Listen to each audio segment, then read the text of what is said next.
Pemirsa, khususnya mahasiswa Universitas Terbuka, selamat berjumpa dalam program Pendidikan Universitas Terbuka. Pada pertemuan kali ini, kita akan membahas sebuah topik tentang segmenting, targeting, dan positioning yang terdapat dalam mata kuliah Manajemen Pemasaran dengan kode EKMA 4216. Saudara mahasiswa, program ini bertujuan untuk membantu Anda dalam memahami strategi pemasaran, di antaranya segmentasi, targeting, dan positioning, atau segmentasi pasar, penargetan pasar, dan pemosisian. Pada pertemuan kali ini, kita juga akan membahas beberapa pokok bahasan yang meliputi: pertama, ada pengertian segmentasi. Kedua, manfaat segmentasi. Ketiga, apa kriteria segmentasi. Keempat, penargetan pasar. Kelima, penentuan pasar sasaran. Dan keenam atau terakhir, kita akan bahas tentang pemosisian. Saudara, ilustrasi yang kita saksikan ini menggambarkan apa yang kita sebut dengan pasar. Ada permintaan dan penawaran yang terjadi di dalam pasar. Namun demikian, contoh pasar ini adalah yang kita sebut dengan pasar konsumen. Karena secara umum, pasar dapat digolongkan ke dalam beberapa kelompok. Lalu, apa sebenarnya pengertian dari pasar ini? Secara umum, pasar adalah orang-orang dan lembaga-lembaga yang mempunyai keinginan dan kemampuan untuk membeli barang atau jasa tertentu. Individu-individu yang membeli produk atas nama sendiri atau keluarga disebut pasar konsumen. Sedangkan bila kita membeli untuk digunakan dalam proses produksi, disebut pasar bisnis. Pasar penjual adalah membeli barang dan jasa untuk dijual kembali guna memperoleh laba. Sedangkan lembaga-lembaga pemerintah yang membeli barang dan jasa untuk menghasilkan pelayanan publik disebut dengan pasar pemerintah. Dan terakhir adalah apa yang disebut sebagai pasar internasional, yaitu mencakup pembeli-pembeli di negara lain termasuk konsumen, produsen, penjual, dan pemerintah. Saudara mahasiswa, setelah kita mengetahui pengertian pasar, sekarang kita akan membahas tentang pengertian dari segmentasi. Segmentasi pasar sangat diperlukan agar produk yang ditawarkan dapat lebih sesuai dengan keinginan pasarnya. Segmentasi merupakan pengelompokan pembeli dalam suatu pasar yang memiliki kebutuhan dan tingkah laku yang sama. Pasar terdiri dari banyak pembeli, dan pembeli berbeda dalam banyak hal, baik dalam motif, perilaku, maupun kebiasaan pembelian. Perbedaan tersebut menunjukkan bahwa pasar suatu produk tidak homogen, tetapi heterogen. Hal inilah yang mendorong perusahaan melakukan segmentasi pasar. Saudara sekalian, pada kenyataannya pasar itu bersifat heterogen. Artinya, kebutuhan dan keinginan mereka sangat bervariasi. Renald Kasali mengatakan bahwa segmentasi merupakan proses mengkotak-kotakan pasar yang heterogen ke dalam kelompok-kelompok yang memiliki kesamaan kebutuhan atau kesamaan karakter, yang memiliki respon yang sama dalam membelanjakan uangnya. Latar belakang pentingnya segmentasi bagi perusahaan bisa disebabkan antara lain karena beberapa hal. Pertama, segmentasi memungkinkan perusahaan lebih terfokus dalam mengalokasi sumber daya. Kedua, segmentasi merupakan basis untuk menentukan komponen-komponen strategi, taktik, dan value secara keseluruhan. Segmentasi yang disertai dengan pemilihan target market akan memberikan suatu acuan dan basis bagi penentuan positioning. Dan yang ketiga, pentingnya segmentasi bagi perusahaan adalah karena segmentasi merupakan faktor kunci untuk mengalahkan pesaing. Lalu berikutnya, apa manfaat segmentasi yang dilakukan oleh perusahaan? Pertama, tentu saja untuk menyediakan keinginan dan kebutuhan pelanggan dengan lebih baik.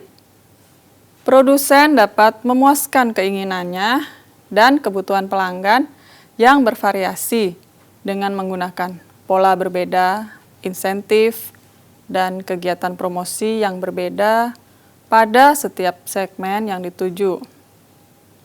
Contohnya seperti perusahaan Dell yang mengelompokkan konsumennya ke dalam beberapa kelompok, yaitu kelompok pribadi, bisnis kecil, bisnis besar, dan organisasi pemerintah atau kemasyarakatan, dan bukan berdasarkan pada lini produk yang dihasilkan. Hal tersebut terbukti mampu memberikan pelayanan dan ketersediaan produk yang lebih baik. Manfaat yang kedua adalah meningkatkan pendapatan. Akan lebih sulit lagi bagi produsen untuk menaikkan harga pada seluruh pasar, kecuali jika produsen mengelompokkan segmen premium yang akan menerima harga yang lebih mahal. Dengan segmentasi seperti ini, perusahaan bisa mengetahui pasar mana yang berpotensi dapat meningkatkan pendapatannya lebih besar. Manfaat ketiga adalah peluang untuk tumbuh. Dengan segmentasi pasar, organisasi dapat menciptakan niche produk yang akan menarik konsumen lain untuk mencoba dan kemudian membeli produk tersebut.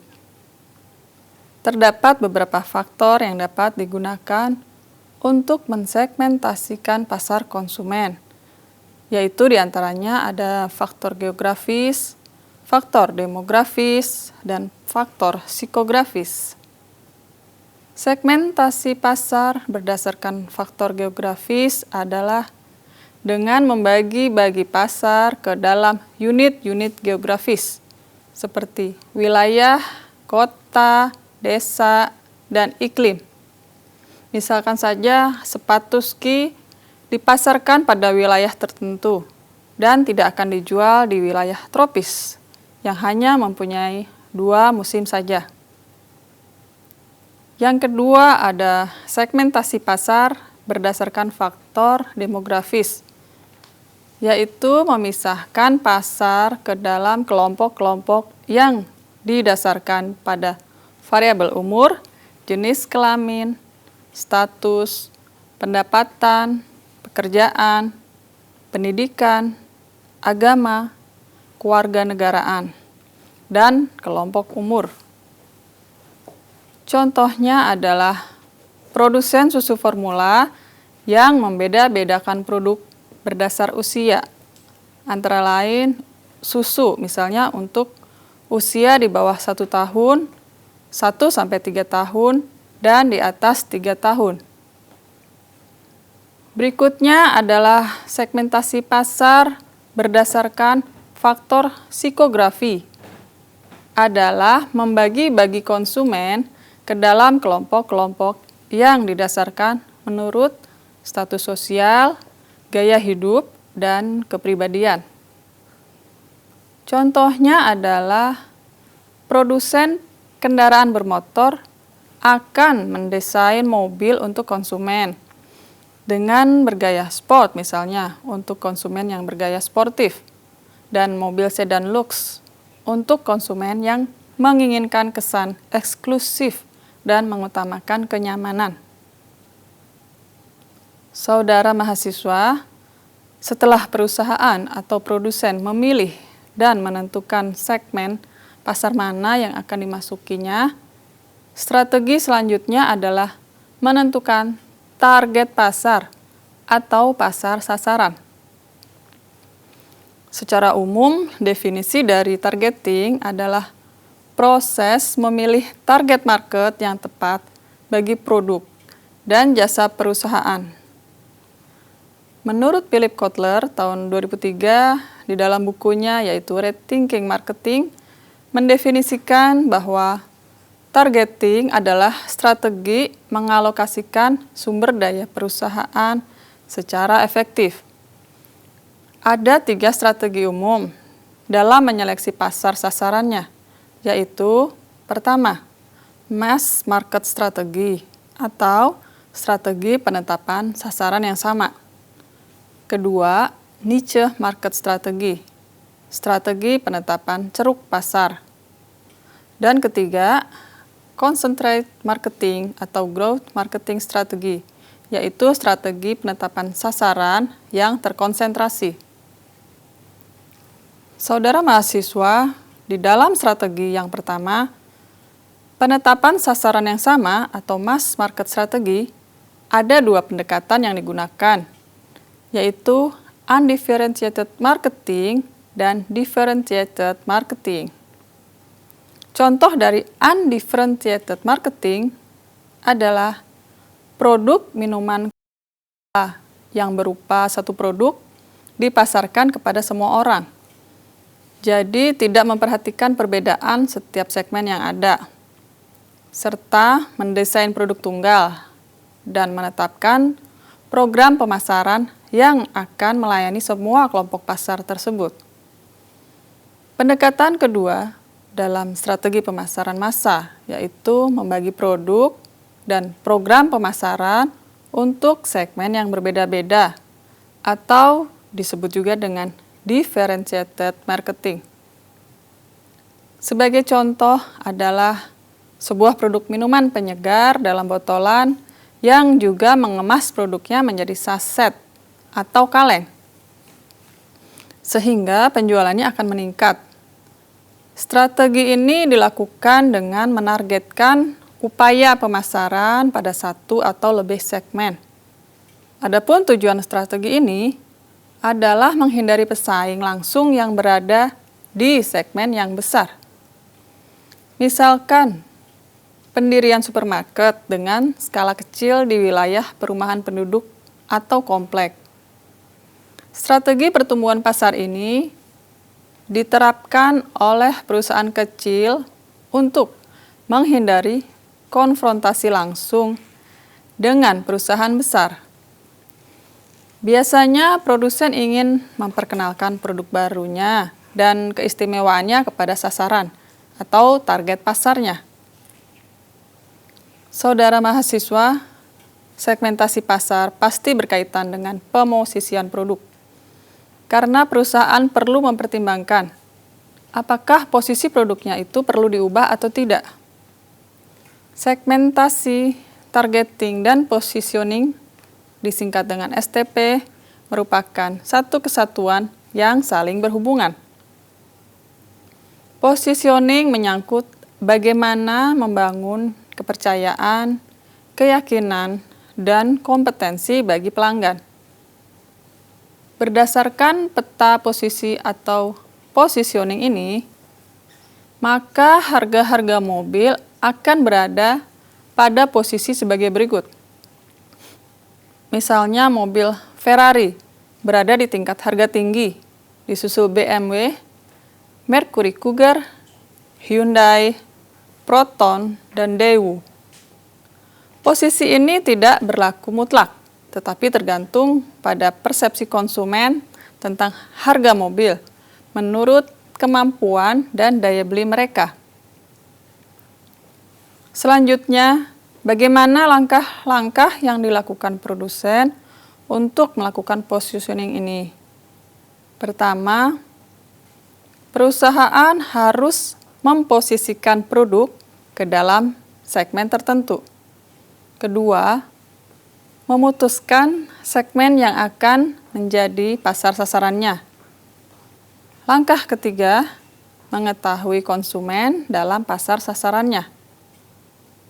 Keempat, yaitu memproduksi produk yang diinginkan dan yang diharapkan oleh konsumen. Langkah kelima, mengevaluasi posisi dan citra produk di dalam pasar sasarannya. Keenam, menentukan citra produk yang berbeda dengan pesaingnya. Dan terakhir, ketujuh, menginformasikan kepada konsumen di dalam pasar sasarannya tentang produk, yaitu dengan cara melakukan promosi. Al Ries dan Jack Trout mengatakan bahwa prestasi terhebat dari positioning adalah memiliki sebuah kata di dalam benak pelanggannya. Misalnya, Sony memonopoli kata inovasi, Giordano memilih kata value for money, Walmart dengan everyday low price. Bila di Indonesia, kita ketahui bahwa Garuda Indonesia merupakan maskapai penerbangan besar yang semua orang pasti mengenalnya. Pencabutan kembali larangan terbang oleh Eropa terhadap Garuda pada tahun 2009 lalu menjadi momentum maskapai ini untuk bangkit. Flying never been better menjadi slogan maskapai Garuda Indonesia untuk mendapatkan posisi di benak konsumen.